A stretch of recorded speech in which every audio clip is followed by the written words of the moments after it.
Hello friends, welcome to my channel crazy catalyst. इस video में हम केमिकल काइनेटिक्स करेंगे ऑफ क्लास 12th। तो ट्राई करेंगे कि हम केमिकल काइनेटिक्स को एक ही वीडियो में कंप्लीट करें। ठीक है, इंपॉर्टेंट टॉपिक्स जितने भी हैं, इंपॉर्टेंट फॉर्मूलाज, इंपॉर्टेंट कॉन्सेप्ट हम सब क्लियर करेंगे यहाँ पे। करते हैं start with the chemical kinetic. It is a branch of chemistry which deals with the rate of reactions, factors affecting the rate of reaction and the mechanism.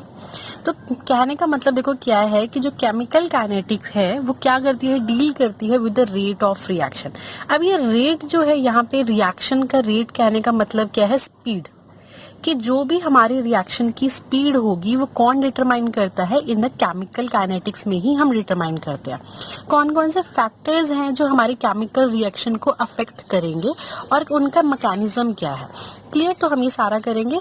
तो start करते हैं। सबसे पहले हमारे पास आता है कि जो रिएक्शन है उनके स्पीड के बेसिस पे हमारे पास तीन तरह की रिएक्शंस है। कौन से, फास्ट आयनिक रिएक्शंस हो सकती हैं, स्लो रिएक्शंस हो सकती हैं एंड मॉडरेट रिएक्शन हो सकती हैं। ठीक है, तो जैसे कि अगर मैं फास्ट रिएक्शन में बात करूं तो हमारे पास आयनिक रिएक्शंस जो होती हैं वो सारी फास्ट होती हैं। जैसे कि एग्जांपल अगर मैं लूं तो AgNO3 plus NaCl to form AgCl plus NaNO3, यही बनेगा। और AgCl के क्या बनते हैं, प्रेसिपिटेट बनते हैं। तो ये रिएक्शन इतनी ज्यादा फास्ट है कि कुछ ही सेकंड्स में ये रिएक्शन कंप्लीट हो जाती है। तभी एकदम से क्या हो जाता है, प्रेसिपिटेट्स बन जाते हैं किसके, AgCl। ठीक है, उसके बाद अगर मैं बात करूं HCl की प्लस NaOH की, तो ये रिएक्शन में भी क्या होगा, NaCl एकदम से फास्ट बन जाता है और साथ में H2O। तो रिएक्शन क्या है, बहुत ही ज्यादा फास्ट रिएक्शन। इन बॉन्ड, देखो कहने का मतलब क्या है कि रिएक्शन इतनी फास्ट होती क्यों है, यहाँ पे कोई बॉन्ड्स जो है, कोई भी बॉन्ड्स ब्रेक नहीं होते। यहाँ पे इन्वॉल्व क्या हो रहा है, सिर्फ आयंस इन्वॉल्व हो रहे हैं इस रिएक्शन में। बॉन्ड ब्रेक नहीं हो रहा है, जस्ट आयंस बन रहे हैं, कैटायन एंड आयन, और वो क्या हो रहे हैं, सब्स्टिट्यूट हो रहे हैं दूसरों के साथ। क्लियर। तो ऐसी रिएक्शन जो बहुत ही ज्यादा फास्ट हो रही हैं, कुछ ही सेकंड्स में हो रही हैं, क्या हम इनका रेट ऑफ रिएक्शन फाइंड कर सकते हैं, हम उनकी स्पीड फाइंड कर सकते हैं, कितनी जल्दी हो रहा है, कौन कौन से इस पे फैक्टर्स लग रहे हैं, नहीं। तो इतनी ज्यादा फास्ट रिएक्शन होती है कि हम इनका रेट फाइंड नहीं कर सकते। क्लियर। उसके बाद आती है बात स्लो रिएक्शन की। स्लो रिएक्शन जैसे कि हम रस्टिंग ऑफ आयरन देख लेते हैं। ठीक है, रस्टिंग ऑफ आयरन क्या है कि इसको इतने मंथ्स लग जाते हैं रिएक्शन को होने के लिए। तो इसमें भी क्या है, इतना ज्यादा टाइम लग रहा है, तो इस रिएक्शन को भी स्टडी करना क्या हो जाता है, डिफिकल्ट हो जाता है। तो इन रिएक्शन का भी हम रेट फाइंड नहीं करते। तो करते किस रिएक्शन का, तो वो कौन सी रिएक्शन है, मॉडरेट रिएक्शन। कुछ ऐसी रिएक्शन जो ना ज्यादा फास्ट है ना ज्यादा स्लो है और जिनका हम easily rate of reaction find कर सकते हैं, उनको क्या बोलते हैं, मॉडरेट रिएक्शन। जैसे कि एग्जांपल अगर हम ले, सुक्रोज का एग्जांपल लेते हैं। ठीक है, C12H22O11। अगर जब हम इनकी हाइड्रोलिसिस करते हैं तो किस में ब्रेक होते हैं, ग्लूकोज एंड फ्रक्टोज में। ठीक है, तो ये रिएक्शन कैसी है, मॉडरेट रिएक्शन है। जितना इसको पर्टिकुलर टाइम चाहिए उतना लेती है, ना ही ज्यादा। ऐसा नहीं है कि एकदम से फटाफट होगी, ना ऐसा है कि कोई इतने सारे महीने लग रहे हैं। तो ये मॉडरेट रिएक्शन है। तो ऐसी रिएक्शंस का हम रेट इजिली फाइंड कर सकते हैं। क्लियर, यहाँ से आपको पता चल गया कौन सी रिएक्शंस का हमने रेट फाइंड करना। तो नेक्स्ट करते हैं।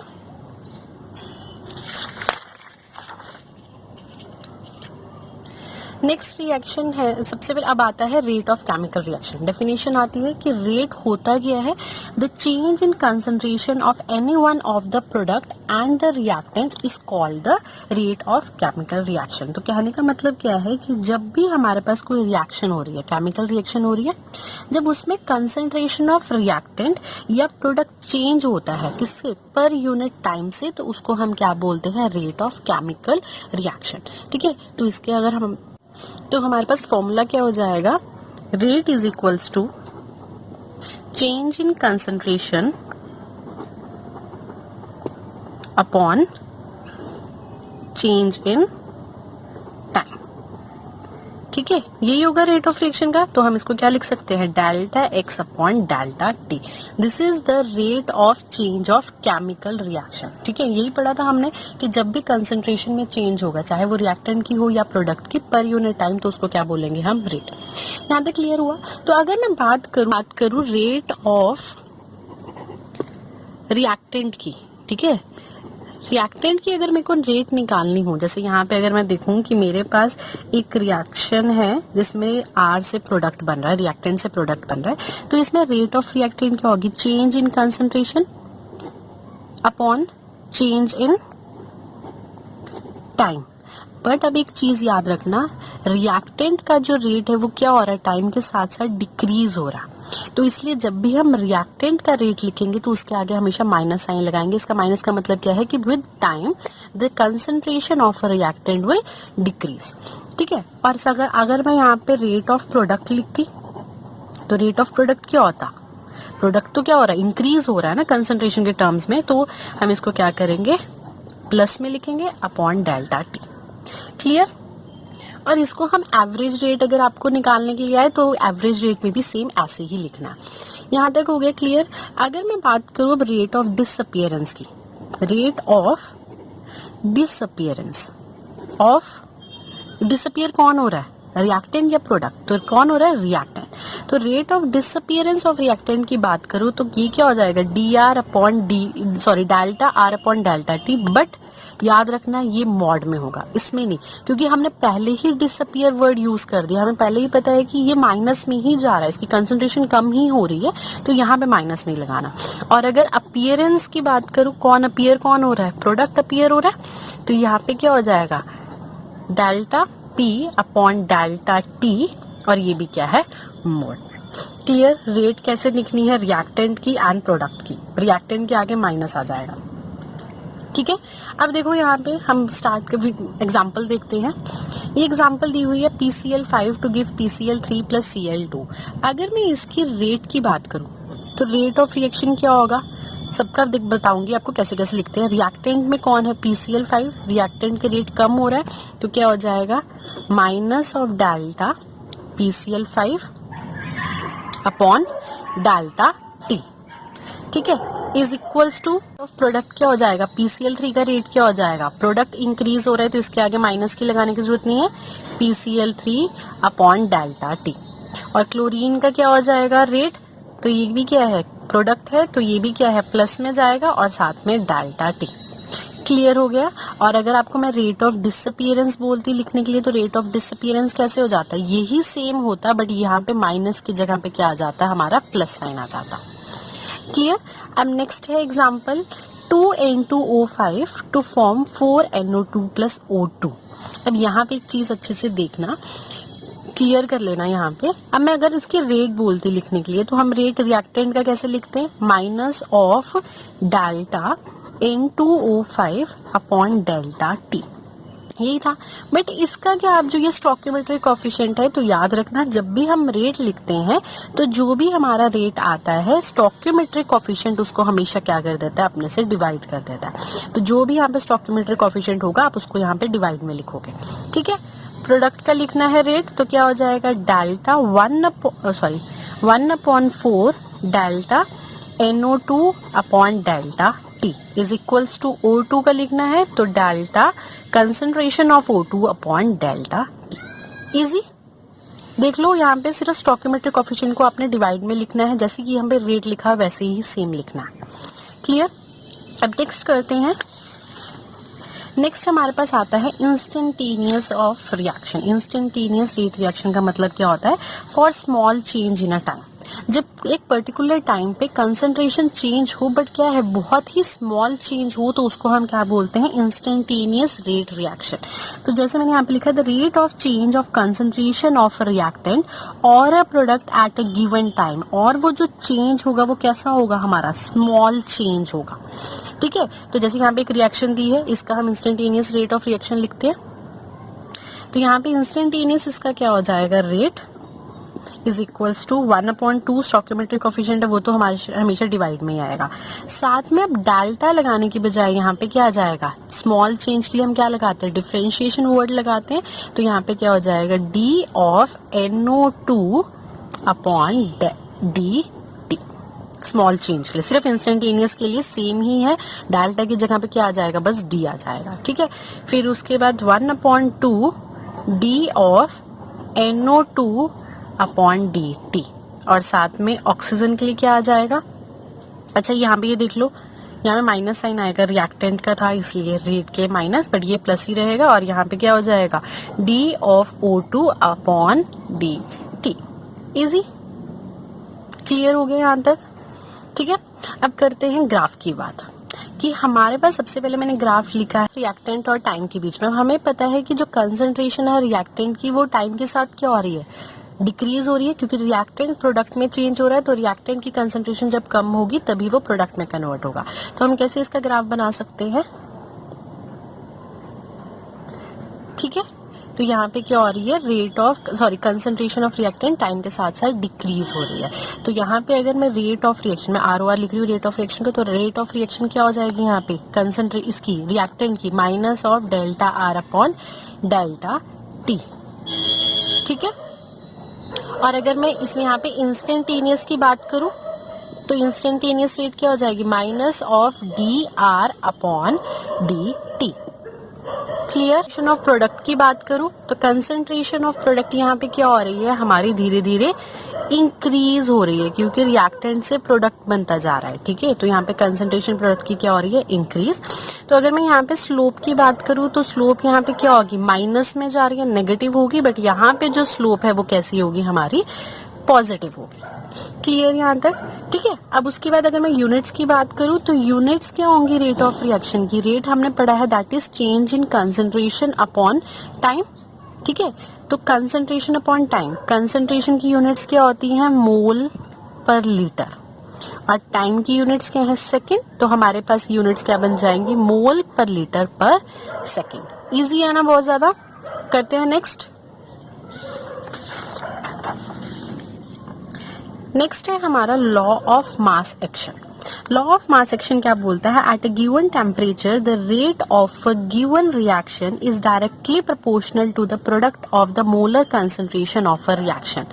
तो जो भी हमारी रेट होगी वो हमारी क्या होगी, डायरेक्टली प्रोपोर्शनल होगी, किसके, to the directly proportional to the product of the molar concentration of the reactants आएंगे, sorry molar concentration of reactant. तो मोलर कंसंट्रेशन रिएक्टेंट कौन कौन है यहाँ पे, A एंड B, तो ये इनके डायरेक्टली प्रोपोर्शनल होगी। अगर मैं ओपन करूं तो हमारे पास क्या आ जाएगा, रेट की इक्वल कुछ कांस्टेंट आएगा, K and A and B। यहाँ तक समझ आया? एंड इसको क्या बोलते हैं हम, रेट कांस्टेंट। अभी आगे भी देखो और क्या होता है यहाँ पे, क्या आ गया, रेट क्या है हमारे कांस्टेंट, रेट कांस्टेंट, और साथ में product of the concentration of the reactants. But यहाँ पे देखो एक स्टोइकियोमेट्रिक कोएफिशिएंट्स भी है। इन स्टोइकियोमेट्रिक कोएफिशिएंट्स का काम क्या है, ये स्टोइकियोमेट्रिक कोएफिशिएंट्स कहाँ चल जाते हैं, हमारे raise to the power of concentration of reactants के। यहाँ पे ये आ गया, ए की कोएफिशिएंट क्या था हमारा A, और B का कोएफिशिएंट क्या है, स्मॉल b, तो यहाँ पे ये आ गई। तो ये according to law of mass action है। बट रेट लॉ एक्सप्रेशन के अकॉर्डिंग क्या बोलता है कि जो रेट है वो ठीक है कि प्रोडक्ट के, इसके कंसंट्रेशन के प्रोडक्ट के इक्वल ही होगी, बट जरूरी नहीं है कि जो ये वाले हमारे कोएफिशिएंट्स हैं, है ना, ये स्टोइकियोमेट्रिक कोएफिशिएंट्स ही यहाँ पे हो। ये क्या बोलता है, यहाँ पे कुछ भी हमारे स्टोइकियोमेट्रिक कोएफिशिएंट हो सकते हैं। रिएक्शन के बेसिस पे हम नहीं डिसाइड कर सकते कि अगर A है तो हम इसको A और B ही लिखेंगे। यहाँ पे X और Y भी हो सकते हैं, और ये X और Y जो टर्म्स है ना, ये हम कैसे फाइंड कर सकते हैं, एक्सपेरिमेंटली ही डिटरमाइन कर सकते हैं। क्लियर हुआ? एक्सपेरिमेंटली ही हम डिटरमाइन कर सकते हैं, थ्योरेटिकली किसी रिएक्शन को देख के हम ये टर्म्स को नहीं डिफाइन कर सकते। तो ये है रेट लॉ एक्सप्रेशन। क्लियर? हम जो करते हैं वो रेट लॉ एक्सप्रेशन ही करते हैं। हमारे को रिएक्शंस गिवन होती हैं, ऐसे रेट गिवन होते हैं, यहाँ पे स्टोइकियोमेट्रिक कोएफिशिएंट्स होते हैं, तो इनको देखते ही हम रिएक्शन को प्रोसीड करेंगे। ठीक है, उसके बाद कुछ नोट था कि larger the value of K, जितना ज्यादा हमारा रेट कांस्टेंट की वैल्यू होगी उतनी ही ज्यादा हमारी फास्ट रिएक्शन होगी। And different reactions have different values of K। हर एक रिएक्शन की K की वैल्यू अपनी ही अलग होती है। जितनी ज्यादा K की वैल्यू होगी उतना ही मेरा रिएक्शन कैसी होगी, फास्ट होगी। ठीक है, उसके बाद ऑर्डर देखते हैं। ऑर्डर ऑफ रिएक्शन क्या है, sum of the power of the concentration terms involve in the rate law expression. जो भी आपको रेट लॉ एक्सप्रेशन गिवन होगी उसमें जो भी हमारे पास पावर गिवन होगी कंसंट्रेशन के ऊपर, उनका सम जो है वो हमारे पास क्या होता है, ऑर्डर ऑफ रिएक्शन। तो अगर मेरे पास सेम रिएक्शन यही दी होती, A plus B to form AB, तो अगर मैं इसका रेट लिखती according to rate law expression, मेरे पास क्या हो जाता के ए बी, और यहाँ पे कुछ भी कोफिशिएंट आ सकते थे, हमें नहीं पता क्योंकि ये थ्योरेटिकली नहीं बता सकते, एक्सपेरिमेंटली ही होंगे। तो ऑर्डर कैसे निकालेंगे इसका, order is equals to x plus y. Simple सी बात है, जो भी यहाँ पे कोफिशिएंट्स होंगे उन दोनों को सम करके जो भी आपके पास नंबर आएगा दैट इज द ऑर्डर। और अगर आपके पास ऑर्डर मान लो 1 आया तो उसको हम बोल लेंगे फर्स्ट ऑर्डर रिएक्शन, ठीक है, फर्स्ट ऑर्डर। अगर और 2 आया तो उसको हम बोलेंगे सेकेंड ऑर्डर रिएक्शन, 0 आया तो उसको बोलेंगे 0 ऑर्डर रिएक्शन। क्लियर। उसके बाद बात आती है मॉलिक्यूलैरिटी की। Molecularity means number of reacting species, कितने नंबर ऑफ रिएक्टिंग स्पीशीज हैं, मॉलिक्यूल्स भी हो सकते हैं, आयंस भी हो सकते हैं, एटम्स भी हो सकते हैं involve in a chemical reaction. जैसे यहाँ पे देखो कितने रिएक्टिंग स्पीशीज हैं। अगर मैं वैसे बात करूँ, इसको ए और बी को छोड़ दो, ए और बी होते तो कहने का मतलब 2 रिएक्टिंग स्पीशीज थे, तो मेरे पास यहाँ पे मॉलिक्यूलैरिटी क्या हो जाती 2, यानी कि बाय मॉलिक्यूलर। ठीक है, मॉलिक्यूलैरिटी का मतलब है कि आपके कितने मॉलिक्यूल्स रिएक्टिंग स्पीशीज में इन्वॉल्व हो रहे हैं एक रिएक्शन करने के लिए। अगर एक रिएक्टिंग मॉलिक्यूल तो यूनिमॉलिक्यूलर, 2 है बाय मॉलिक्यूलर, 3 है ट्राई मॉलिक्यूलर। इजी। हम नेक्स्ट इसका एग्जांपल देखते हैं। एग्जाम्पल है find order and molecularity of this reaction. Order and molecularity निकालनी है। 2NO गिवन है, O2 गिवन है एंड 2NO2। तो ऑर्डर देखते हैं पहले। ऑर्डर के लिए आपको क्या करना पड़ेगा, रेट लिखना पड़ेगा। तो रेट किसके इक्वल हो जाएगा, KNO, यही वाला लिख लेते हैं अभी, चलो ठीक है, बट ये हमारे को गिवन होगा क्योंकि रेट लॉ एक्सप्रेशन के अकॉर्डिंग हम ये वाले नहीं वैल्यूज लिख सकते। तो O21, तो इसका ऑर्डर क्या हो जाएगा 2 + 1 = 3। ठीक है। मॉलिक्यूलैरिटी अगर चेक करनी हो तो कितने मॉलिक्यूल्स यहाँ पे इन्वॉल्व हो रहे हैं, 2NO के प्लस एक O2 का, तो कितने हो गए मॉलिक्यूल्स, 3 मॉलिक्यूल्स। तो इसका क्या हो गया, ट्राई मॉलिक्यूलर है ये। आगे निकालना ऑर्डर और मॉलिक्यूलैरिटी। ऑर्डर सिर्फ आपको पावर्स को ऐड करके ऑर्डर निकालना है। मॉलिक्यूलैरिटी जितने मॉलिक्यूल्स एटम्स इन्वॉल्व होंगे आपके रिएक्टिंग स्पीशीज में सिर्फ वो क्या होगा हमारा मॉलिक्यूलर। ठीक है। ऑर्डर एंड मॉलिक्यूलैरिटी के कुछ डिफरेंशिएट्स हैं, डिफरेंशियल पॉइंट्स है वो देख लेते हैं। मॉलिक्यूलैरिटी क्या है, number of reacting species. Order क्या होता है, sum of the power of the concentration terms. It is the theoretical concept, ये देखो ठीक है, but it is an experimentally determined. उसके बाद आता है it is a whole number value only, it can not be integer. तो जो भी मॉलिक्यूलैरिटी होगी या तो वो 1 होगी, 2 होगी, 3 होगी, बट कभी भी फ्रैक्शंस में नहीं होगी, ना ही इंटीजर होगी। ठीक है। उसके बाद आता है need not to be whole number. जरूरी नहीं है कि होल नंबर ही हो, फ्रैक्शंस भी हो सकते हैं, क्योंकि ऑर्डर कैसे निकाला हमने, पावर की जो भी स्टोइकियोमेट्रिक कोएफिशिएंट्स थे उनको ऐड करके। तो जब आप रिएक्शन को बैलेंस करते हो तो कई बार फ्रैक्शन से भी हमें रिएक्शन को बैलेंस करना पड़ता है। तो जब आप उनको ऐड करोगे तो हमारे पास जो ऑर्डर आएगा वो भी कैसा आएगा, फ्रैक्शन में ही आएगा। ठीक है। Molecularity can not be 0 but order can be 0। अब तुम खुद सोचो, क्या मॉलिक्यूलैरिटी मेरी कभी 0 हो सकती है? मैं कोई मॉलिक्यूल्स ही नहीं इन्वॉल्व कर रही रिएक्शन करने के लिए, ऐसा हो सकता है? एक ना एक मॉलिक्यूल तो होगा रिएक्शन करने के लिए, तो इसीलिए मॉलिक्यूलैरिटी कभी भी 0 नहीं होगी, बट ऑर्डर 0 हो सकता है। ठीक है। अब उसके बाद आते हैं बात यूनिट्स ऑफ रेट कांस्टेंट। ठीक है, रेट कांस्टेंट यानी कि के, उसकी यूनिट्स निकालनी है। अब मेरे को पता है क्या आया था, rate is equals to k concentration term raised to the power their stoichiometric coefficient. तो हमने एन मान लिया और एन ये ऑर्डर ऑफ रिएक्शन। तो ये याद कर लो, एक इम्पॉर्टेंट है ये हर एक ऑर्डर के लिए आप वैल्यूज पुट कर करके हर एक ऑर्डर के लिए वैल्यूज बता सकते हो। तो ये एक तो याद ही कर लो। ठीक है। तो रेट क्या है, के एन ए एन, और एन क्या है यहाँ पे, ऑर्डर ऑफ रिएक्शन। तो अगर मैं यहाँ पे एन की वैल्यू 0 ले लूं, यानी कि 0 ऑर्डर रिएक्शन के लिए बात करूं, तो 0 ऑर्डर के लिए क्या हो जाएगा, रेट इज इक्वल्स टू के रेज़्ड टू द पावर ए आ जाएगा। और यहाँ से इसकी यूनिट्स निकालनी है, तो क्या हो जाएगा, रेट अपॉन कंसंट्रेशन। रेट की यूनिट्स आपको पता है क्या होती हैं, मोल पर लीटर पर सेकेंड। तो मोल पर लीटर। यहाँ पे देखो एक ये चीज गलती होगी, यहाँ पे n की वैल्यू 0 पुट करी थी, तो something raised to the power 0 is equals to 1 ना, तो यहाँ पे क्या आ जाएगा, 1 ही आ जाएगा। तो रेट की यूनिट्स क्या होती है, मोल पर लीटर पर सेकेंड। तो 0 ऑर्डर रिएक्शन के लिए हमारे पास यूनिट्स क्या हो जाएंगी, मोल पर लीटर पर सेकेंड।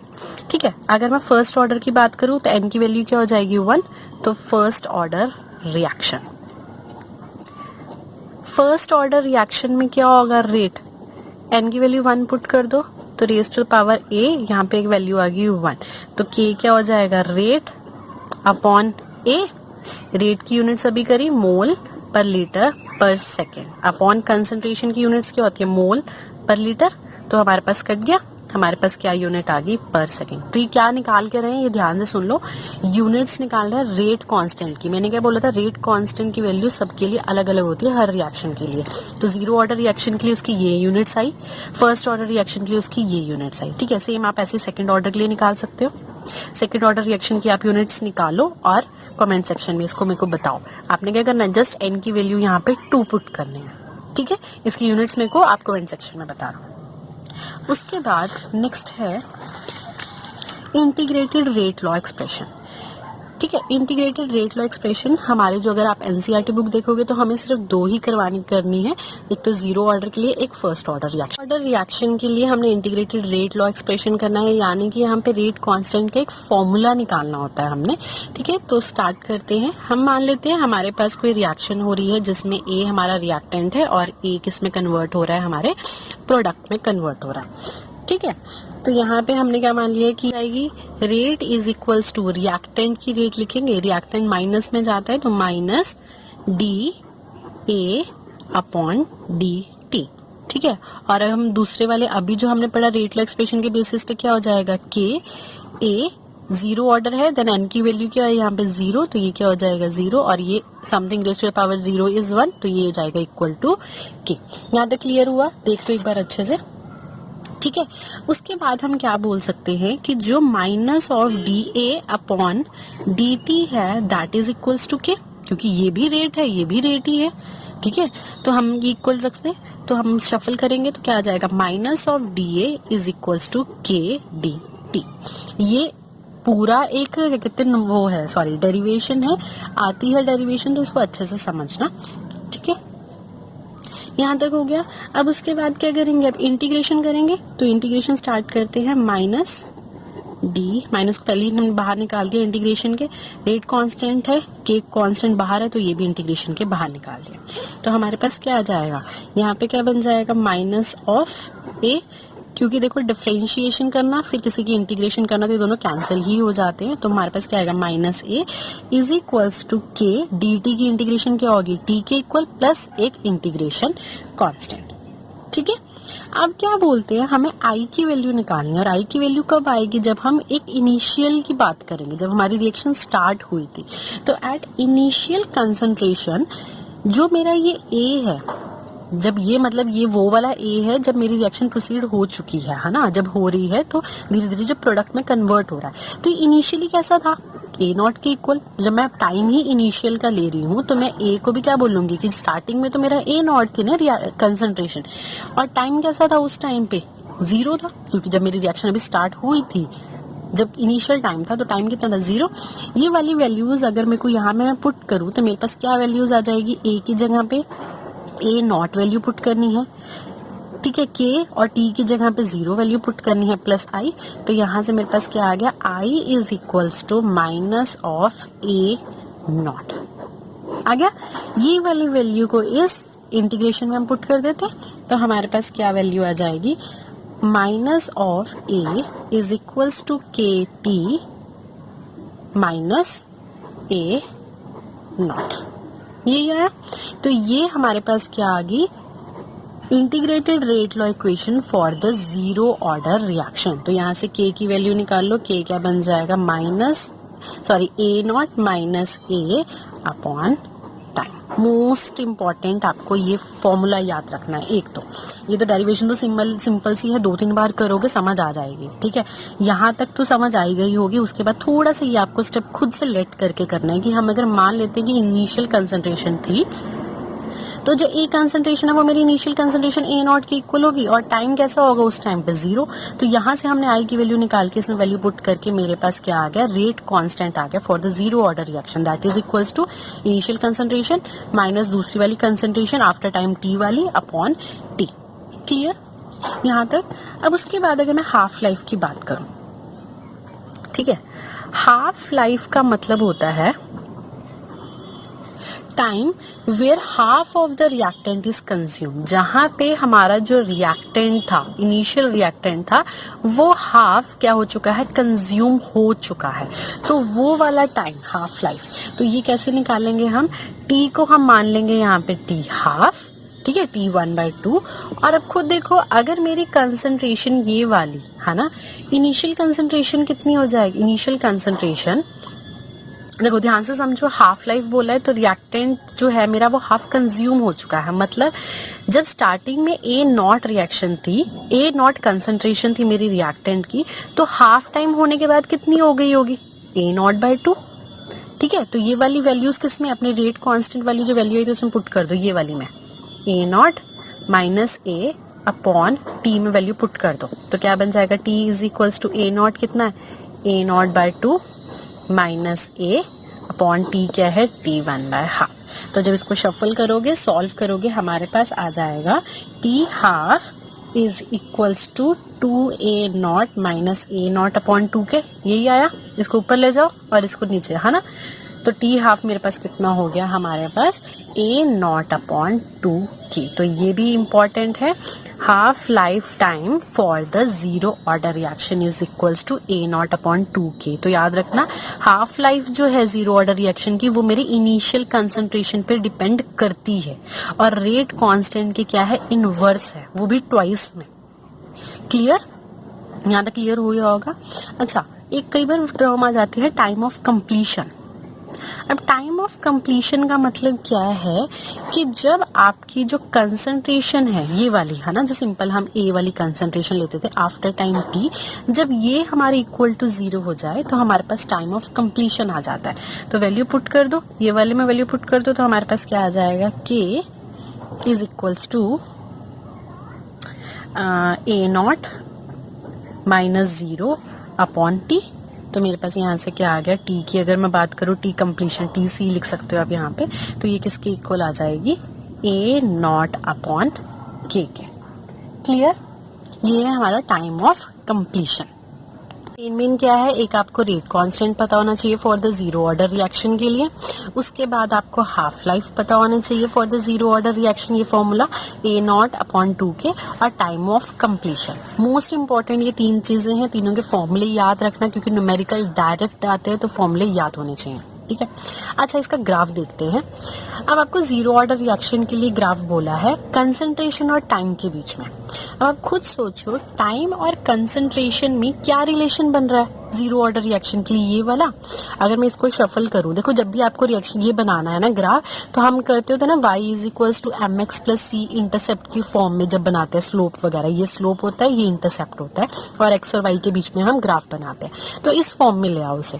तो जब हम इस फॉर्म में इस वाले को शफल करेंगे तो हमारे पास क्या बन जाएगा, a माइनस ऑफ के टी प्लस A0, ये बन जाएगा। आगे उसी फॉर्म में के कंसंट्रेशन और टाइम के बीच में ग्राफ है, ये हमारा स्लोप है और ये हमारा इंटरसेप्ट है। अब क्या हो रहा है, कंसंट्रेशन जो है, इंटरसेप्ट अगर A0 है, तो मेरी A0 इनिशियल कंसंट्रेशन है जो टाइम के साथ क्या हो रही है, धीरे धीरे डिक्रीज हो रही है।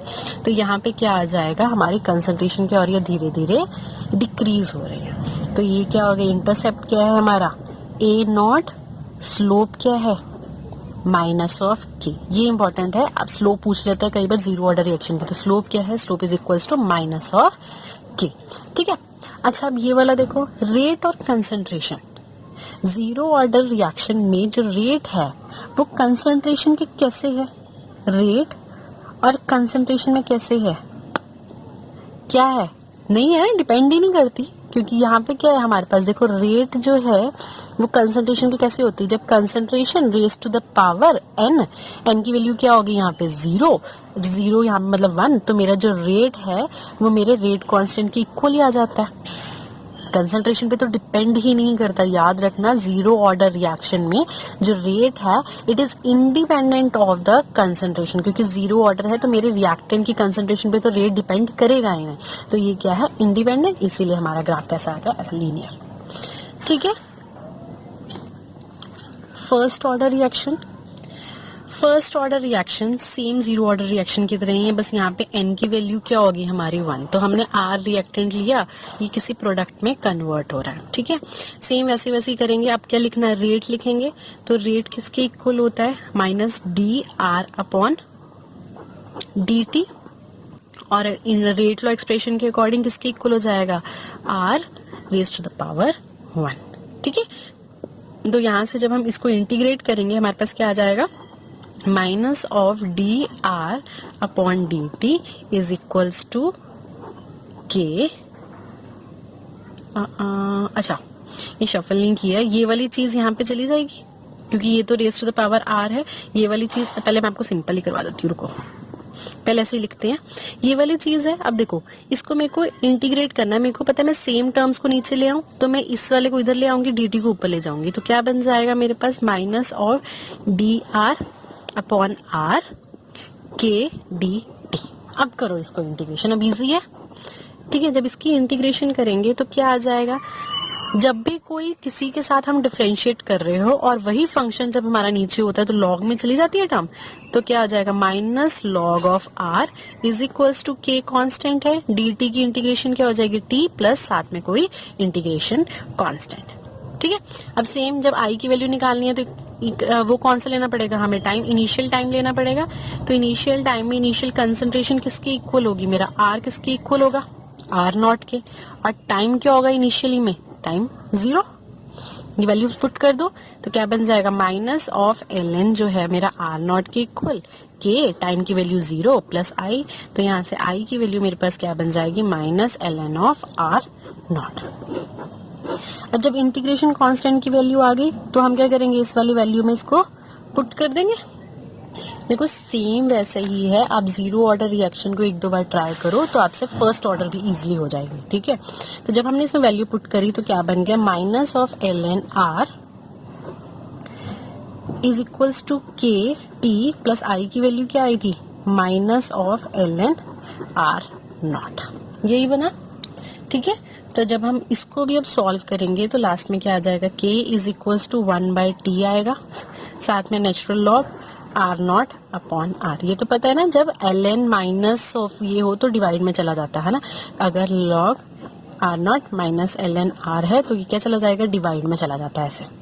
अब नेचुरल लॉग को जब हम ओपन करते हैं तो नेचुरल लॉग किस में कन्वर्ट हो जाता है, 2.303 ऑफ लॉग, ठीक है।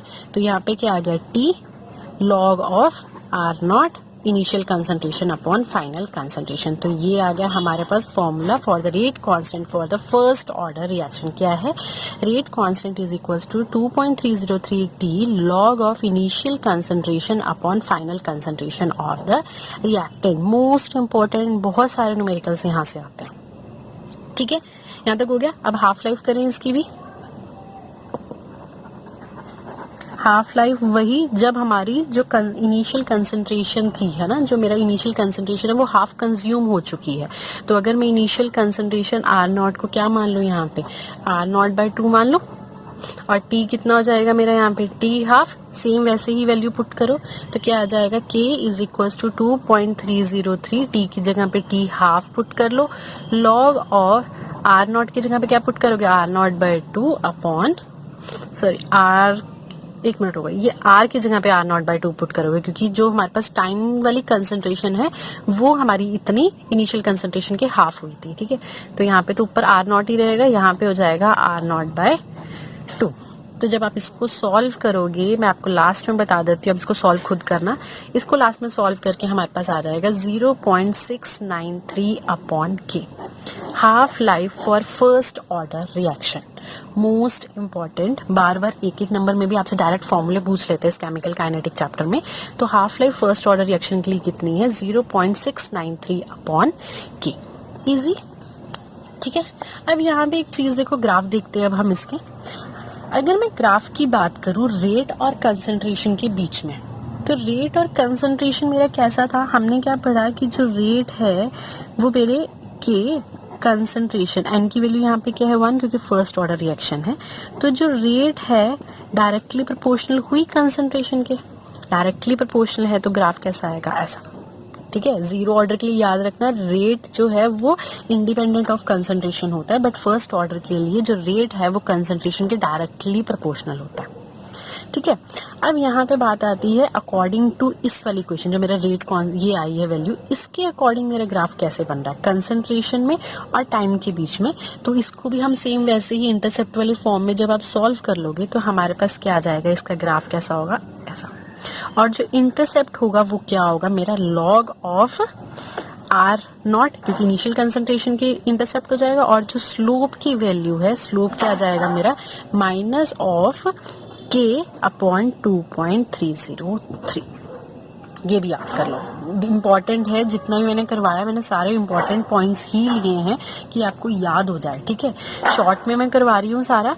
तो हमारे पास स्लोप क्या होगी for the first order reaction, जब लॉग ऑफ कंसंट्रेशन और टाइम के बीच में ग्राफ बनाएंगे, माइनस k अपॉन 2.303। क्लियर। क्या है वो रिएक्शन, सूडो मीन्स क्या होता है, फॉल्स, ठीक है। तो such reaction which appear to be higher order but actually follow the lower order kinetics. तो वो सूडो ऑर्डर रिएक्शन क्या है कि जो दिखाती क्या है कि वो बायोमोलिकुलर है, ट्राइमोलिकुलर है, बट होती क्या है वो यूनिमोलिकुलर लोअर ऑर्डर रिएक्शन होती है। तो उसको हम क्या बोलते हैं, सूडो ऑर्डर रिएक्शन। जैसे यहाँ पे एग्जाम्पल देखो, हमने क्या लिया है CH3COO C2H5। जब हमने इसको एक्सेस ऑफ वाटर में डाला, एस्टर को जब हमने एक्सेस ऑफ वाटर में डाला तो वो किसमें कन्वर्ट हो गया, कार्बोक्सिलिक एसिड एंड अल्कोहल। तो अगर मैं इसके रेट की बात करती तो इसका रेट किसके इक्वल होना चाहिए था, product of concentration of reactant. But होता क्या है, ये सिर्फ इसी पे डिपेंड करता है, वाटर की कंसंट्रेशन पे डिपेंड नहीं करता इसका रेट। ऐसा क्यों, हमने क्या रेट पढ़ा है, रेट का मतलब होता है कि जब कंसंट्रेशन ऑफ रिएक्टेंट चेंज होती है। बट यहाँ पे कि ऐसा होता क्यों है कि सिर्फ यही दिखा रहा है, वाटर नहीं दिखाता, क्योंकि वाटर जो है वो इतना ज्यादा एक्सेस में होता है कि अगर इसकी कंसंट्रेशन चेंज भी होती है तो वो ज्यादा फर्क नहीं देती हमारे रेट में, ठीक है। क्योंकि एक्सेस लिखा है ना, तो इसीलिए अगर कोई भी चीज यहाँ पे एक्सेस में हो वाटर, तो ये क्या है, हमारे रेट ऑफ रिएक्शन पार्टिसिपेट नहीं करता। सिर्फ कौन सा होगा, दूसरे वाला रिएक्टेंट। देखो देखने में क्या लगती थी, बायोमोलिकुलर है, बट ये है कैसी, ये unimolecular, that is first order reaction, ठीक है। This is called pseudo first order reaction. उसके बाद बात आती है कोलिजन थ्योरी की। According to collision theory, a reaction takes place because the reactant molecules collide with each other. Collision theory के according क्या है कि वही रिएक्शन प्रोसीड करेंगी जिनमें रिएक्टिंग मॉलिक्यूल्स एक दूसरे के साथ कोलाइड करते हैं। और ऐसे नहीं है कि जिस रिएक्शन में सारे ही रिएक्टिंग मॉलिक्यूल कोलाइड करे वो सारी ही रिएक्शंस हों, वो ही रिएक्शंस होंगी जिसमें कोलिजन जो है वो इफेक्टिव कोलिजन करेगा। अब इफेक्टिव कोलिजन क्या है, that collision which give product, ठीक है।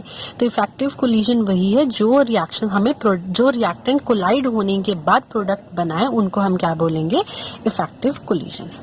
अब क्या है कि जो कोलिजन्स हो रही हैं उन कोलिजन से भी क्या है कि उन ऐसा नहीं कि सारी जितनी भी रिएक्टिंग मॉलिक्यूल्स कोलाइड हो रहे हैं वो सारी प्रोडक्ट्स में बन रहे हैं, उनको कुछ ना कुछ एक बैरियर क्रॉस करने पड़ रहे हैं, है ना।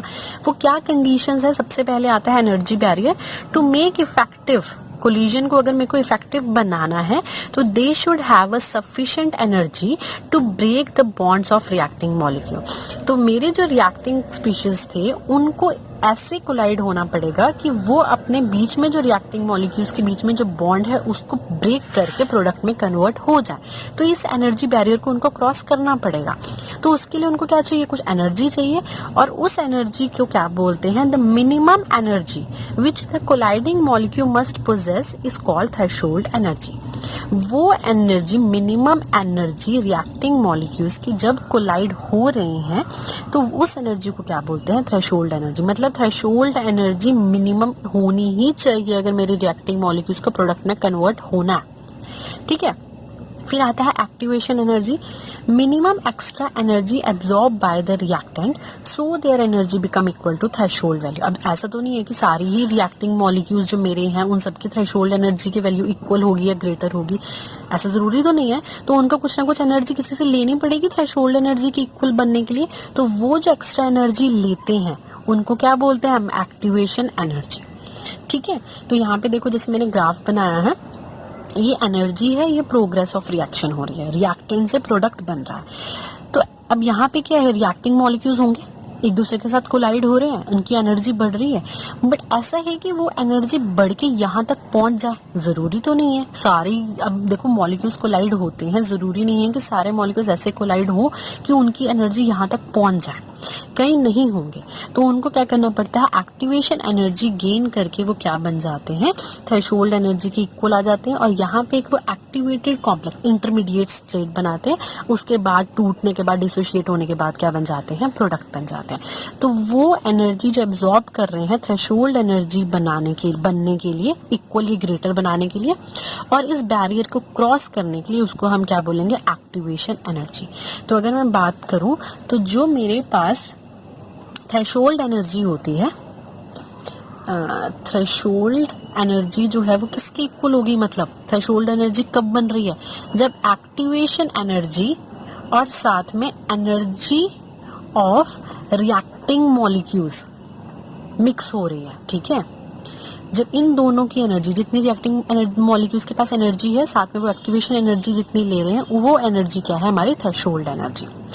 अब यहाँ पे देखो, अगर मेरी ये एक्टिवेशन एनर्जी कम हो तो मेरी रिएक्शन जल्दी नहीं हो जाएगी, उसको ज्यादा एनर्जी, मेरे जो मॉलिक्यूल्स है उनको ज्यादा ऊपर तक, पीक लेवल तक नहीं जाना पड़ेगा, उनको पीक लेवल यहीं पर ही होगा। तो वही है इंपॉर्टेंट कि लेस एक्टिवेशन एनर्जी किसी की भी होती है, उतनी ही रिएक्शन हमारी फास्ट होती है। Less the activation energy, faster will be the reaction. ठीक है, अब उसके बाद नेक्स्ट आता है हमारा टेम्परेचर डिपेंडेंस का।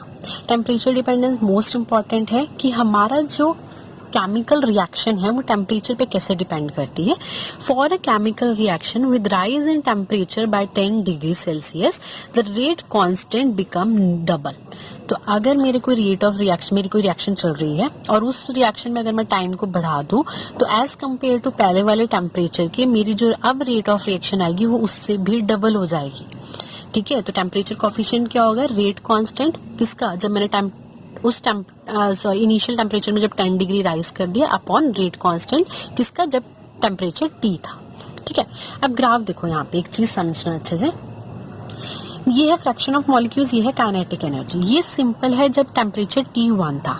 ठीक है, और यहां से the peak that shows the kinetic energy possessed by the maximum fraction of molecules, और इसको क्या बोलेंगे, मोस्ट प्रोबेबल काइनेटिक एनर्जी, क्योंकि यही एक बैरियर था ना जहां से उसको क्रॉस करना था प्रोडक्ट बनने के लिए। तो यहाँ पे मेरे ऐसे फ्रैक्शन ऑफ मॉलिक्यूल्स हैं जिनमें क्या हो रही है, इफेक्टिव कोलिजन्स हो रही हैं, तभी तो वो प्रोडक्ट में कन्वर्ट हुए।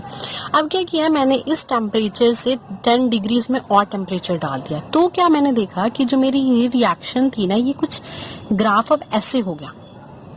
मतलब कि जैसे ही मैंने 10 डिग्री राइज किया तो जो मेरा टेम्परेचर था, नहीं जो मेरा ग्राफ था, वो क्या हो गया, थोड़ा सा बेंड हो गया, थोड़ा सा नीचे को हो गया, ब्रॉड हो गया, और क्या हो गया, जो मेरे number of effective collision molecules है वो भी क्या हो गया, इंक्रीज हो गया। ठीक है, तो कहने का मतलब है most probable kinetic energy increases. ये देखो मोस्ट प्रोबेबल काइनेटिक एनर्जी यहाँ पे पहुंच गई है। तो कहने का मतलब है जैसे ही हमने टेम्परेचर इंक्रीज किया तो मेरे एक तो फ्रैक्शन ऑफ मॉलिक्यूल्स बढ़ गए जिनकी इफेक्टिव कोलिजन्स थी, और मेरे पास क्या है, मोस्ट प्रोबेबल काइनेटिक एनर्जी भी क्या हो गई, इंक्रीज हो गई। ठीक है, तो greater proportion of molecules with higher energy increases कब, व्हेन टेम्परेचर इंक्रीजेस। ठीक है, तो क्या बोलते हैं, fraction of molecules increases having equal और greater than activation energy increase हो जाएगी कब, जब टेम्परेचर इंक्रीज हुआ। इजी था ये भी। देखो सिर्फ टेम्परेचर पे आपने डिपेंड करके बताना है। ये ग्राफ बहुत ज्यादा इंपॉर्टेंट है, इस ग्राफ की एक्सप्लेनेशन बहुत ज्यादा इंपॉर्टेंट है। मैं यहाँ थ्योरी पार्ट नहीं पूरा आपको बता रही हूँ, तो इसकी एक्सप्लेनेशन अच्छे से लिखना। ठीक है, अब उसके बाद लास्ट टॉपिक आता है हमारा अर्हेनियस इक्वेशन का। अब क्या है, जो ये टेम्परेचर डिपेंडेंस था रिएक्शन का, ये कौन एक्सप्लेन करता है, अर्हेनियस इक्वेशन ही इसको एक्सप्लेन करती है। तो इसका फॉर्मूला क्या है, K is equal to AE minus EA upon RT। यहाँ पे जो A है that is an Arrhenius factor. अब स्पेलिंग्स चेक कर लेना, ठीक है एक बार। अर्हेनियस फैक्टर ये क्या है, R is rate constant and EA क्या है, हमने भी पढ़ा है एक्टिवेशन एनर्जी। तो मेरा जो अर्हेनियस इक्वेशन है उसका फॉर्मूला क्या है, K is equals to AE minus EA upon RT। समझ आ गया। तो हम क्या बोल सकते हैं, मिनिमम एनर्जी, इतनी मिनिमम एनर्जी चाहिए होती है किसी भी रिएक्शन को प्रोसीड करके प्रोडक्ट बनने के लिए। तो हमारी ये हो जाएगी अर्हेनियस इक्वेशन। ओके अगर आपको मेरी वीडियो अच्छी लगी हो तो please like share and subscribe. Thank you.